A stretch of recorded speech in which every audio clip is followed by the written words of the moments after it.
ekonomi. Manusia melakukan usaha dan kegiatan ekonomi untuk memenuhi kebutuhan hidupnya. Usaha tersebut ada yang dikelola secara perseorangan dan ada pula yang dikelola secara berkelompok. Lalu apa bedanya? Kita simak video berikut. Usaha ekonomi yang dikelola perseorangan biasanya memiliki modal yang terbatas. Contoh usaha ekonomi perseorangan antara lain pertanian, jasa, perdagangan, dan industri kecil. Pertanian pada umumnya kegiatan di bidang pertanian dilakukan sendiri. Tanaman yang ditanam seperti padi, umbi-umbian, jagung, dan palawija. Jenis usaha masyarakat di bidang jasa. Jasa merupakan usaha yang berkaitan dengan pemberian layanan kepada konsumen. Contoh usaha di bidang jasa adalah jasa pariwisata, guru, pengacara, dokter, tukang ojek, dan lain-lain. Usaha perdagangan kecil sampai menengah biasanya dikelola secara perorangan. Contohnya toko kelontong, pedagang di pasar, pedagang kaki lima, dan pedagang asongan. Industri kecil yang dilakukan secara perorangan adalah industri rumahan. Contohnya industri kerajinan seperti gerabah, anyaman, keramik, dan souvenir. Usaha ekonomi yang dikelola kelompok merupakan usaha ekonomi yang dikelola bersama-sama dan memiliki skala yang lebih besar, modal yang banyak, serta menerapkan sistem bagi hasil. Contoh usaha ekonomi kelompok yaitu firma. Merupakan perusahaan yang didirikan oleh sedikitnya 2 orang yang biasanya saling mengenal satu sama lain. Setiap anggota firma berhak untuk bertindak atas nama firma. Risiko tindakan anggota firma ditanggung bersama. Persekutuan komanditer atau CV. CV adalah perusahaan yang didirikan oleh minimal 2 orang yang mempercayakan uang atau barang kepada seseorang atau beberapa orang untuk menjalankan perusahaan. Sebuah perusahaan yang berbentuk CV bisa dikembangkan dari firma. Hal ini terjadi bila sebuah firma ingin mengembangkan usaha dan membutuhkan tambahan modal. Perseroan terbatas. Perseroan terbatas atau PT merupakan perusahaan yang modalnya terbagi atas saham-saham. Saham adalah surat berharga sebagai tanda keikutsertaan menanamkan modal dalam perusahaan. Pemilik saham akan mendapatkan dividen. Dividen adalah laba perusahaan yang dibagikan kepada para pemegang saham. Badan usaha milik negara atau BUMN merupakan perusahaan yang seluruh modalnya dimiliki oleh negara. BUMN terbagi atas 3 jenis antara lain perusahaan jawatan atau perjan, perusahaan umum atau perum, dan perusahaan perseroan atau persero. Perusahaan daerah adalah perusahaan yang modalnya berasal dari pemerintah daerah. Anggota staf direksi diangkat dan diberhentikan oleh kepala daerah atas persetujuan DPRD. Perusahaan daerah didirikan untuk mencapai tujuan diantaranya melaksanakan pembangunan ekonomi daerah dan pembangunan ekonomi nasional, memenuhi kebutuhan rakyat, dan menyediakan lapangan kerja dalam rangka menuju masyarakat adil dan makmur. Koperasi. Koperasi adalah badan usaha yang beranggotakan orang-orang atau badan hukum koperasi dengan melandaskan kegiatannya berdasarkan prinsip koperasi sekaligus sebagai gerakan ekonomi rakyat yang berdasar atas asas kekeluargaan. Bentuk koperasi diantaranya koperasi konsumsi, koperasi simpan pinjam, koperasi produksi, koperasi jasa, dan koperasi serba usaha.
Pengambilan keputusan.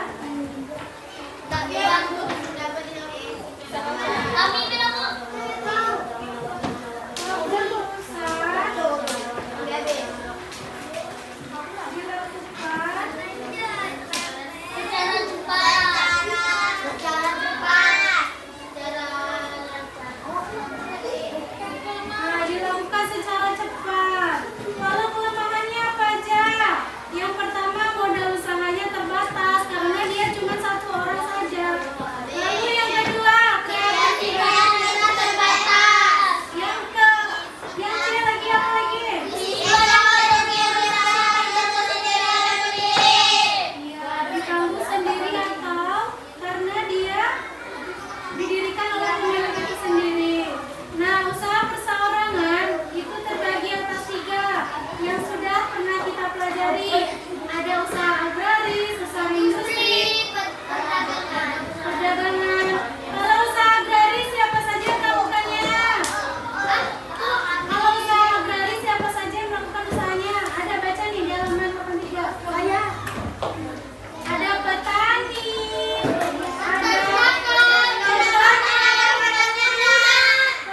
Pemilik kebun, gitu ya.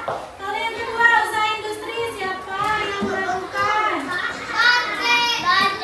Industri batik, pemilik pabrik sepatu.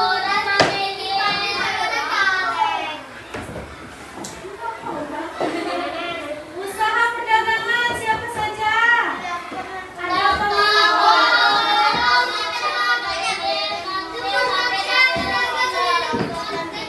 Ayo perhatikan, nanti nggak bisa jawab soal dari ibu nanti. Oke, selanjutnya ada usaha kelompok. Usaha kelompok dimiliki dan dikelola oleh lebih dari 1 orang. Jadi boleh antara misalnya siapa ya? Ini siapa namanya? Hasan, Bagas, Aga, Anak. Bisa dia buat usaha kelompok karena dia lebih dari satu orang. Nah, kelebihannya ayo baca sama-sama usaha kelompok apa?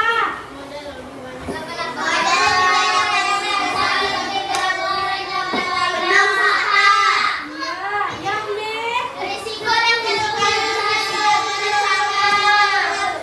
Oh, yang itu lagi kekurangan.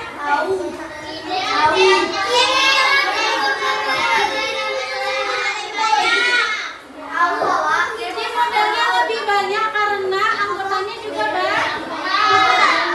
Resikonya ditanggung oleh semua anggotanya.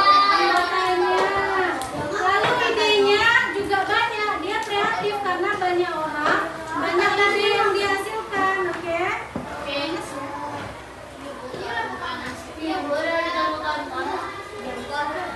Nah, selanjutnya kekurangan usaha kelompok.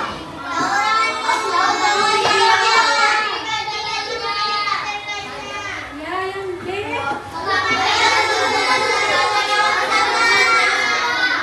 Ya, yang C.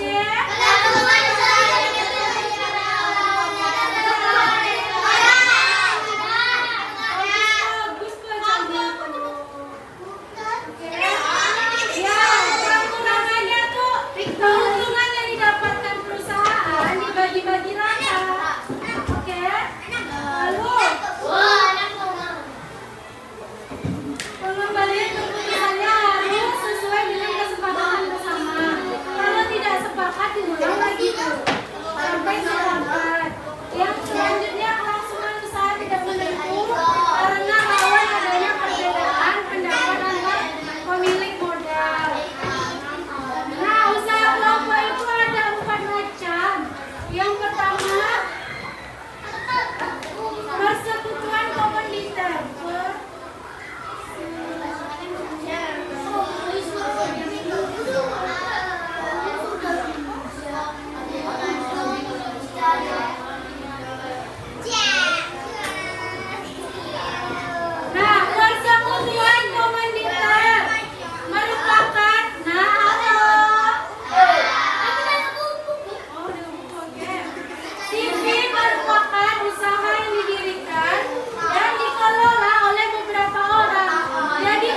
Lalu ada koperasi serba usaha.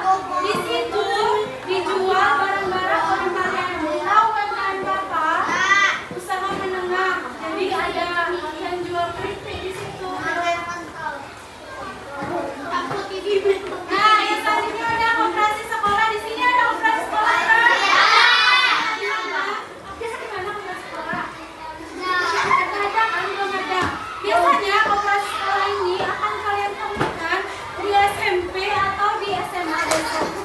Belum di sekolah kan? Belum ada. Ada, Pak. Mama lagi mau operasi gitu ya? Iya, Pak. Dimakan utang. Ya Allah. Lalu yang terakhir ada firma.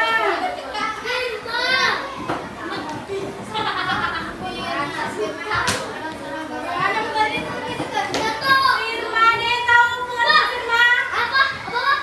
Tahu kamu lagi.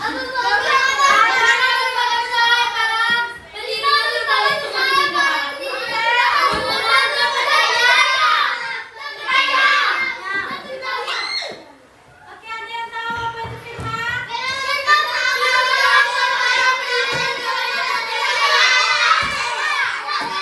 Ulang, siapa yang bisa bertanya? Tunggu dulu. Siapa? Tunggu dulu. Siapa yang tahu pengertian firma?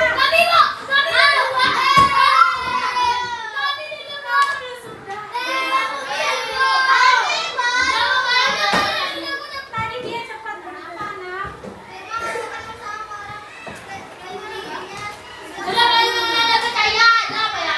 Iya, sama dia dengan CV, dia tuh minimal 2 orang, tapi anggotanya saling mengenal. Contohnya orang yang di sekelilingnya saling mengenal, bisa membuat usaha yang namanya firma. Tapi dengan saya nama usaha mungkin nama usahanya A dan B dan C dan D. Ada I, oke. Contoh usaha firma apa?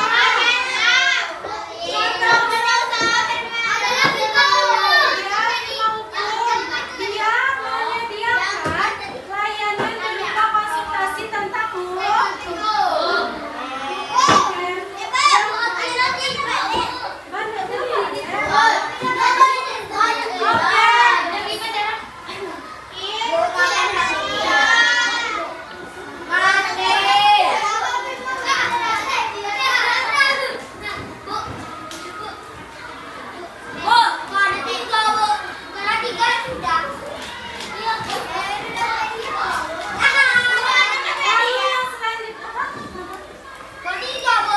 selanjutnya ini sekali lagi ada menghargai usaha orang lain. Nah,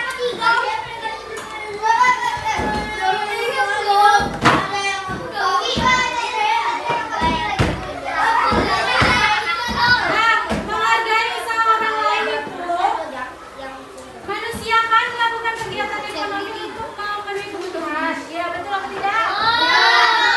Nah, ada yang membuka usahanya sendiri, ada yang membuka usahanya secara berkelompok. Setiap usaha itu antara setiap usaha itu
Bulan